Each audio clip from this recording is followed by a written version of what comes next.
Good afternoon, and welcome back to TVM-News. Today is Friday, March 18th. I'm Emma Rushforth. And I'm Ellen Frank. Today we have information about Marywood Summer Camp. We also have news on St. Patrick's Day Parade. And we'll check in with TVM sports anchors Nevica Molinaro and Cheyenne Amick to find out the latest in Marywood and professional sports. The Tootie Ensemble will be hosting a fundraiser carnival tonight from 5 to 9 p.m. in the Set La Verghetta Center for the Performing Arts. The carnival will include games, food, raffles, and more. Admission is $3 and proceeds benefit the Tootie Ensemble. All Tootie and SOAR students get in for free. Marywood-University announced during spring break that the university's mask mandate has changed. Students can now choose to wear masks around campus depending on their comfort level. Within the classroom, the mask mandate is left up to the professor. Marywood announced the new Vice President of Enrollment Management and Student Services last week. University President Sister Mary Persico appointed Robert Purowski, the position that was formerly held by Ann Bowling Faith, who retired last semester.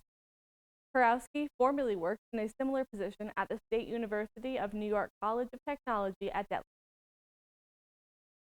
The Maslow Study Gallery for Contemporary Art at the Field Center for Visual Arts will be hosting a collection in honor of women's history.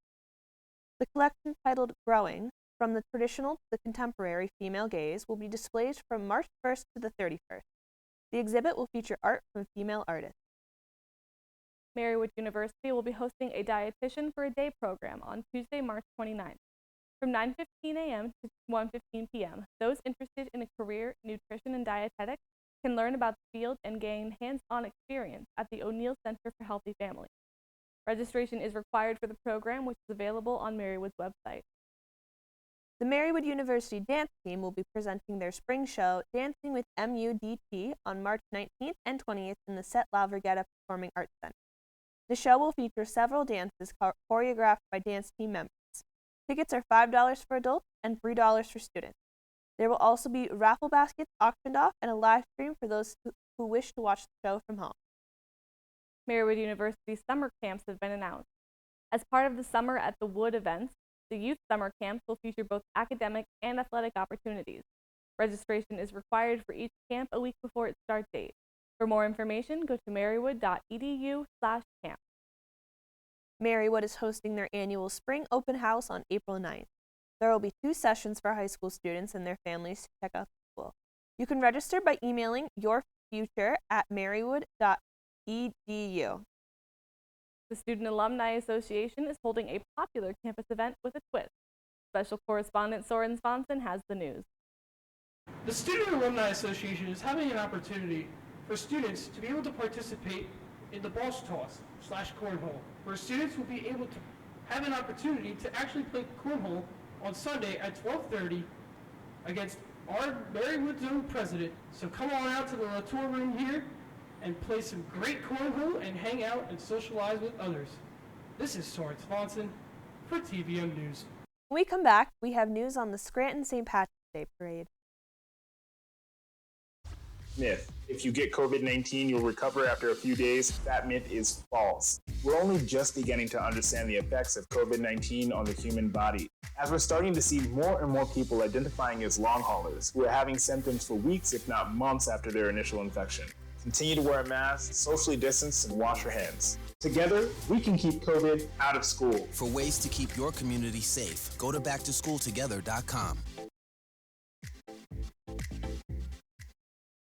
Hey Bobo, do trees tell each other stories? I'm sorry, I'm afraid I don't know that. Hey, why don't we go find out?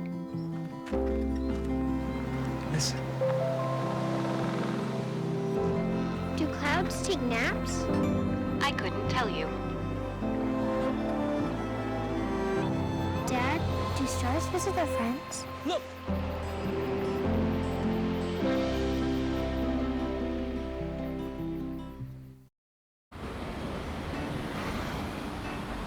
Hey, let's check out this park.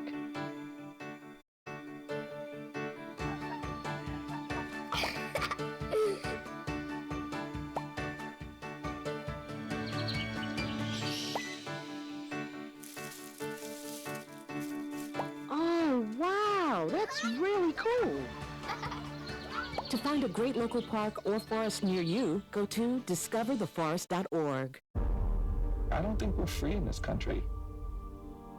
For 100 years, you saw black people menaced and targeted and lynched and beaten and brutalized. I think we're burdened by this history. More people have to be willing to do that uncomfortable, inconvenient thing that justice requires for things to get better. Truth can inspire change. Learn more at EJI.org. A Williamsport man has pleaded guilty to indecent exposure charge. 25-year-old Edward Pilicki admitted to exposing himself to 3 children last year at Reese Park in Kingston. Pilicki was charged with 2 counts of felony unlawful contact with minors. The city of Scranton has postponed their St. Patrick's Day parade to this Saturday, March 19th. The parade was initially scheduled for March 12th, but was canceled due to the snow. This is the first time in 3 years that the parade will occur in March after the coronavirus canceled it in 2020 and 2020. A natural gas rig caught fire Monday night in Lycoming County. Several fire departments responded to the call around 10:30 p.m. to extinguish the flames. No one was hurt and the cause remains unknown. The rig is currently closed due to the damage sustained in the fire. An 11-year-old girl is dead after drowning at a resort in Carbon County. She was swimming in the pool at Split Rock Resort last Friday afternoon when police found her unresponsive. She was taken to the hospital but was unable to be resuscitated. Local students are raising money to help those in Ukraine. West Scranton High School students designed a shirt with the colors of the Ukrainian flag, blue and yellow. The shirts are available for $10 and profits go to a charity called Nova Ukraine, which helps those in Ukraine affected by the war. Students who purchase the shirts will be able to wear them for their dress down day on April 13th. A Poconos woman has been busy helping orphans in Ukraine escape their war-torn country. Sandy Flattery worked at Our Lady of Peace Church in Broadheadsville doing orphan outreach ministry. She has been helping Ukrainian orphans for years and are now helping them by collecting over-the-counter medicine and toiletries for anyone in Ukraine who needs them. The children at the orphanage that Flattery worked at are close enough to the border of Poland and are safe. A West Scranton pizza place is up for sale. Brownie's Pizza on Luzerne Street has been a go-to for residents for 70 years. Owner Bill Salerno said the decision to sell the business was not easy. However, due to Salerno's health, the for sale sign had to go up. Salerno says he hopes that a young entrepreneur will take the reins to keep the same brownies the community knows and loves alive. A man has saved his roommate after their home caught on fire in Wilkes-Barre on Friday afternoon. The fire started around 4 p.m. on Friday afternoon in the 400 block of North Main Street. Various crews arrived to the scene quickly, and fortunately, no one was injured. When we come back, we'll tell you about a 1-year-old who received a one-of-a-kind heart transplant. Myth. I can party with people as long as they don't have symptoms. That myth is false. As we've seen, up to 40% of people who have COVID-19 are asymptomatic and can pass it on to others. So I'd recommend avoiding any social parties, especially indoor ones. If you want to try to socialize but reduce your risk, we recommend meeting outside in small groups, continuing to wear a mask, and socially distancing from others if you can. Then together, we can keep COVID-19 out of school. For ways to keep your community safe, go to backtoschooltogether.com. Jordan knows he shouldn't eat this entire bowl of nachos, but tonight he's earned that right. Because a few hours ago, in the middle of happy hour, he recognized a sign. Not from the gods or a bolt of lightning, but from a double heart, a kissy face, and a fourth ha in ha ha ha. That's when Jordan knew he was buzzed. So when it was time to go, he got a ride home instead of driving. Be a legend like Jordan. Recognize your buzz warning signs and get a ride home. Buzz driving is drunk driving. I am what hunger looks like in America. I am an 8-year-old girl who's not excited for the last day of school. Because this may be the last time I'll have lunch. Till September.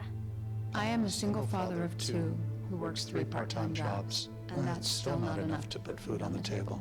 I was created by artificial intelligence from faces of the 1 in 8 Americans who struggle with hunger. Feeding America, 200 food banks strong. What do you think you're doing, Kevin? I was just gonna drive home. There are several warning signs present that you shouldn't be driving. Like hearing voices? Like your text-to-emoji ratio? Oh man, selfies. Selfie, nailed it. We all have warning signs that let us know that we're probably not okay to drive. Mine is pretending to be your subconscious. Greg, come on, man, let's put a ride home. New Zealand is reopening their borders earlier than planned after 2 years of lockdown. Since the COVID-19 pandemic started in March of 2020, the country has been under one of the strictest in terms of imposing restrictions on travel and its citizens. The borders for international travel will open months ahead of the expected timeline. Prime Minister Jacinda Ardern said that the influx of tourists will bolster the nation's economy. 2 people are dead and 8 are injured after a car plowed into a restaurant in Washington, D.C. on Friday. The incident happened during lunchtime at a local Greek restaurant. People were eating outside and an SUV careened off of the road into the outdoor dining area. The driver received treatment at the scene and is cooperating with authorities. A 7.3 magnitude earthquake struck off the coast of Japan on Wednesday, triggering tsunami. The earthquake was reported near the town of Nami, with the possibility of a 1-meter tsunami in the area. Japanese officials urged residents to avoid the coastal areas. President Joe Biden has warned Russia that they will pay a, quote, severe price if they use chemical weapons on Ukraine, even though the president has stated multiple times that the United States will not get involved in the conflict.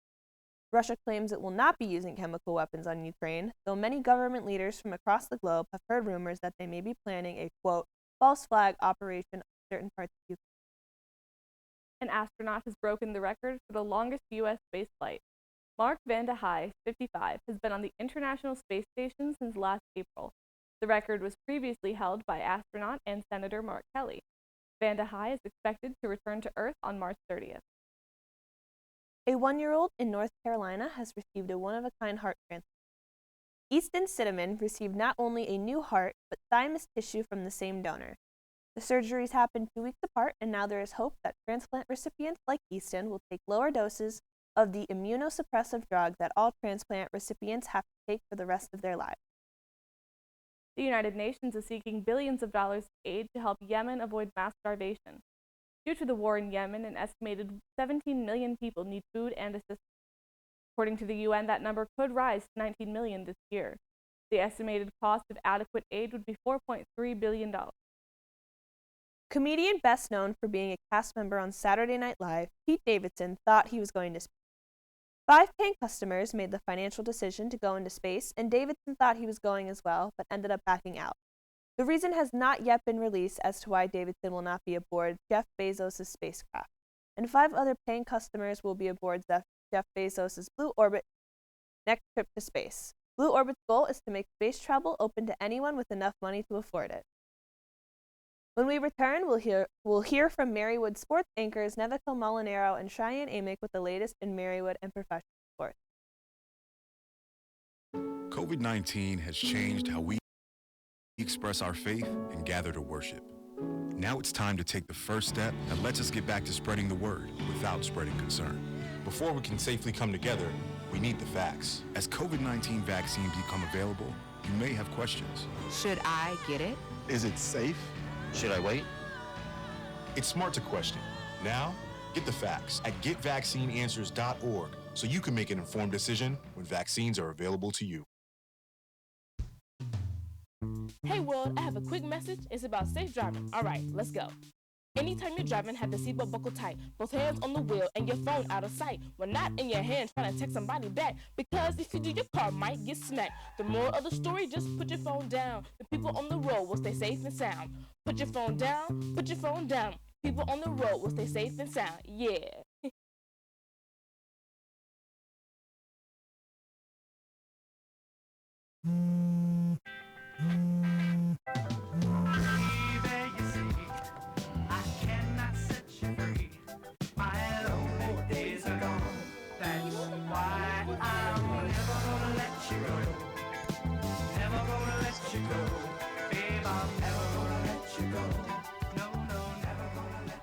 Here you go.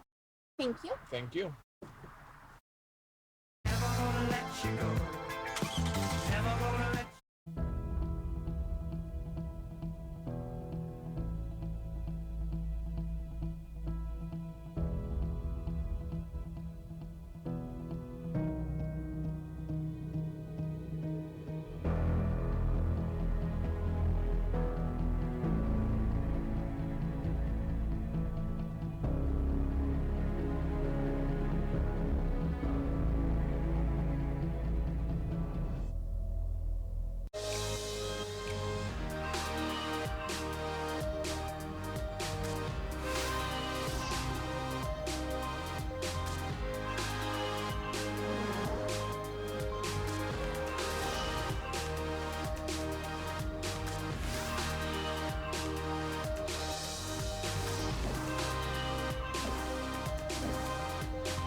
Good afternoon, Marywood. I'm Neva Kamalanero.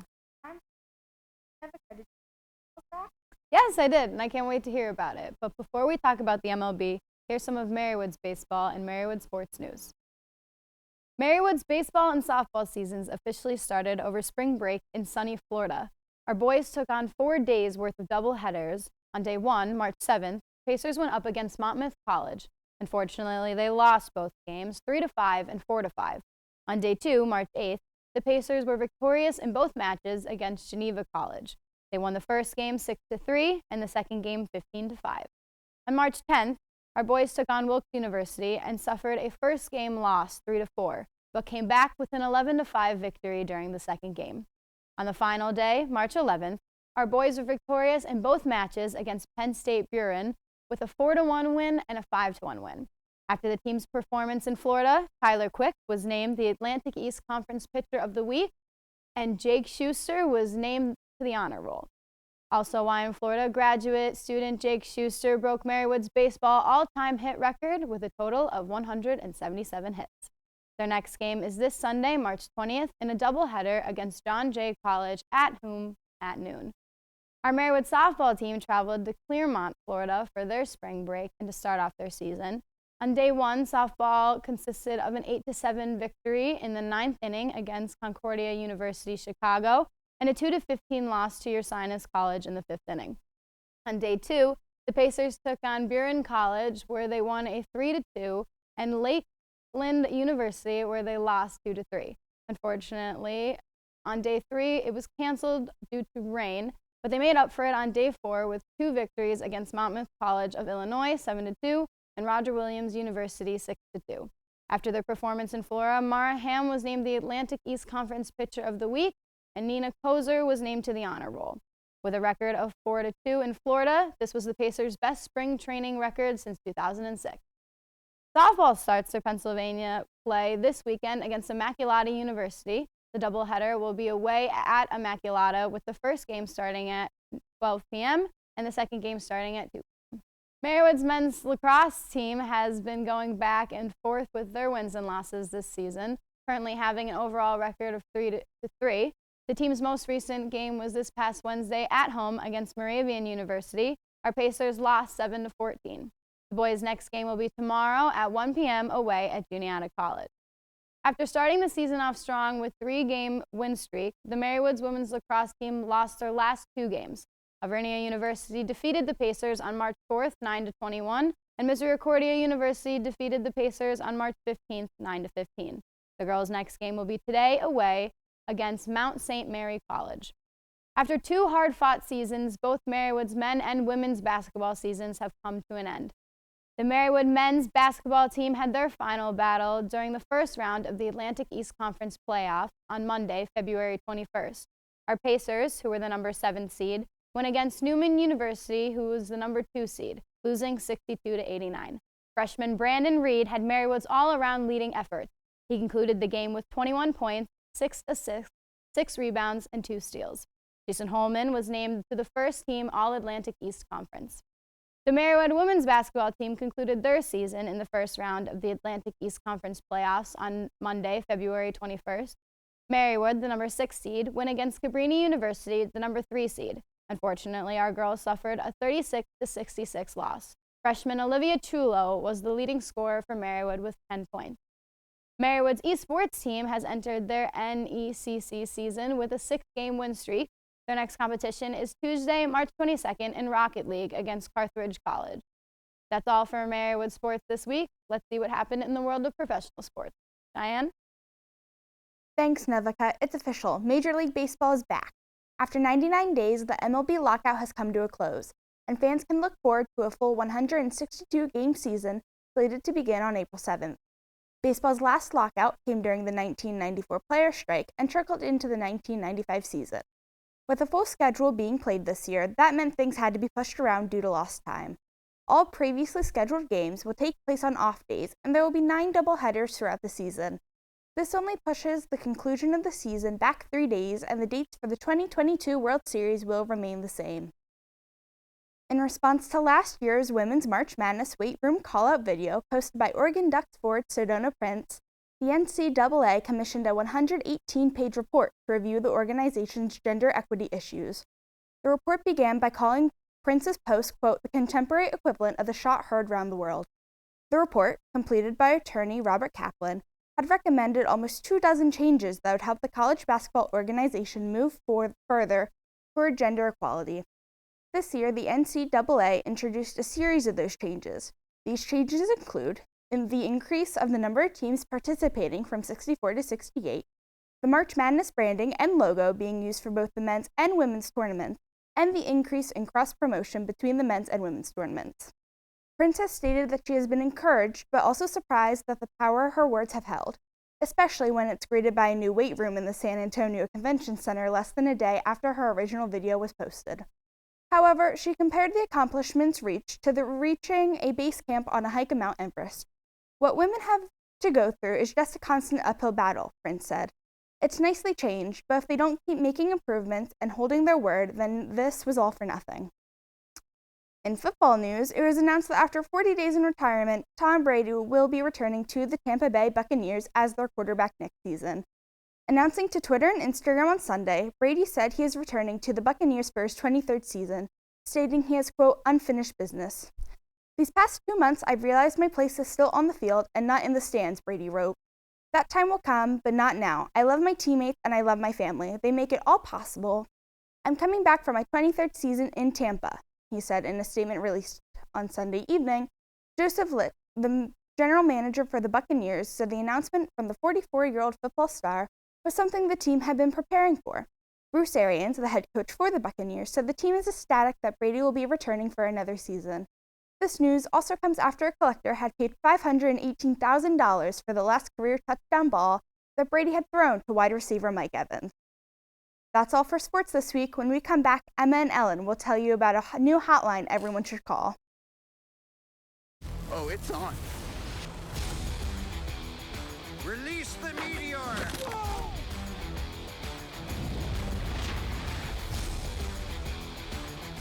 He's looking at you, kid.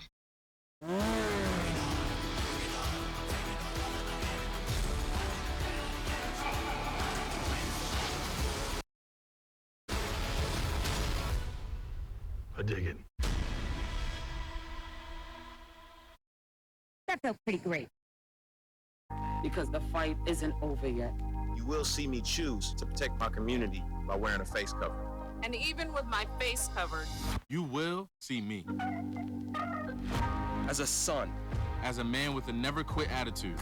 as a fighter for change, join me in wearing a face cover. To help stop the spread of the coronavirus. Because this is one small act of kindness that has the power to make a big difference. Hello, everybody. Your old pal Grover here with some health tips.